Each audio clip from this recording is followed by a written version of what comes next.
spark going off for me, right? So when I tore my meniscus, I just stopped training for a few months, and then getting back into training, you feel so rusty and so weak as well, and also you gas very easily. Like I came back and I was just a shell of my former self when I came back into training.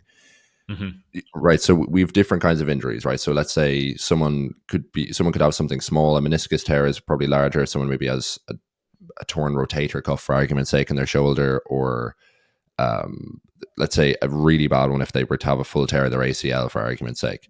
See, we've different kinds of injuries there, different levels of severity. So I'm kind of, with my phrasing of the question, broadly speaking, in how we treat injuries, are there a couple of buckets of things? If we take a knee injury that will keep someone out for maybe through normally held wisdom would keep someone out for months on end, what do we get wrong when we initially get an injury? What are there a couple of buckets of things that people might do that are wrong, that actually prolong their recovery period longer than it actually needs to be?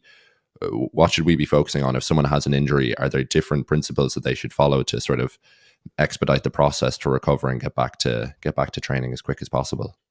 Yeah, it's a really good question. And I know in terms of framing it, because you're like, oh, obviously like a strain in your hamstring versus an ACL tear, there's obviously big differences in severity. But I think anybody that knows what they're doing needs to look at things from a macro perspective. And that's what I do with absolutely every injury. Obviously, the diagnosis and imaging and all those things, they're very, very important. But I had all the diagnosis. I knew that I had a torn labrum. I knew all of these things, but nobody could be like, all right, well then what do we now do? They didn't have a concrete plan for me. So with any injury, basically the steps that you want to go through, there's a 5 or 6 steps that I look at with any injury under the sun. I don't care if it's your pinky.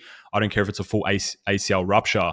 Firstly, you want to restore range of motion as quickly as possible. And what I mean by that is getting through the full, let's say for the knee, full flexion, full extension.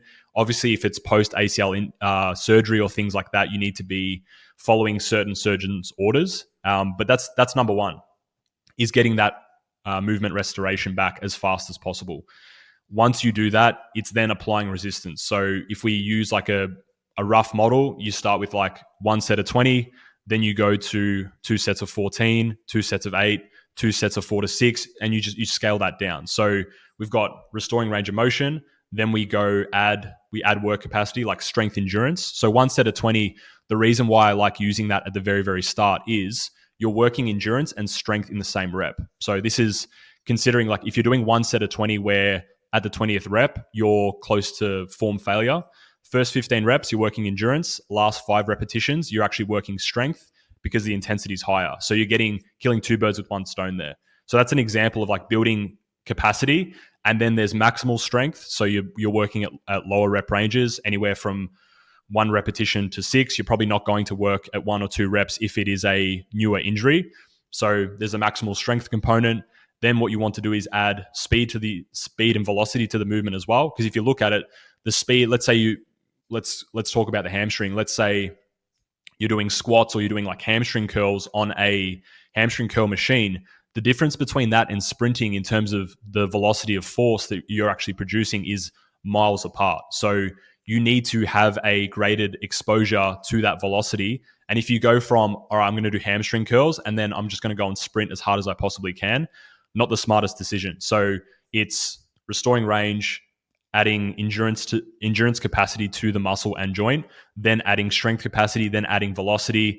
And you can do that with like plyometrics for the lower and upper body. You can do medicine ball throws for the upper body. So that continuum is the same with every single injury that you're working with. And that's commonly missed in you go to your local physiotherapist, that a lot of that stuff is going to be missing.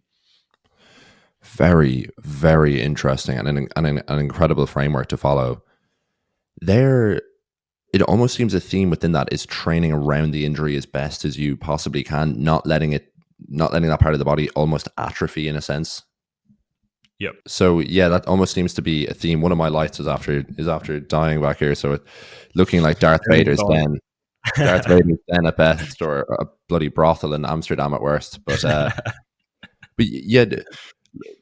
So there it seems to be that that principle around the overarching principle is don't just completely stop training. Don't let yourself sort of atrophy in a sense and say, okay, I'm going to put my feet up here and just leave it do its thing. It's kind of training around it as best as possible in a sense.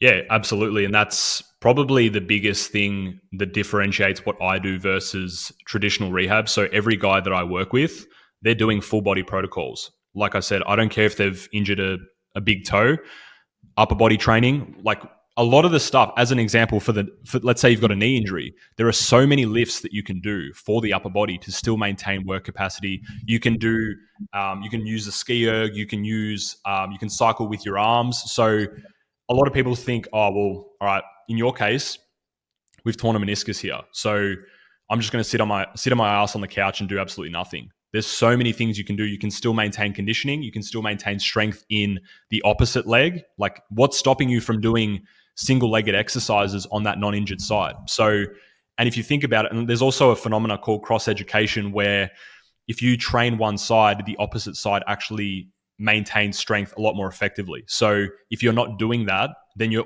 just delaying your time frames. And I look at, because the things that I am most interested in are what the best athletes in the world are doing with the best practitioners in the world. That's why I've reached out and emailed some of the best guys, because I want to learn, like, all right, well, meniscus is usually for some guys 6 to 8 weeks, but this guy's gone back in 2 weeks to get back to the Rugby World Cup.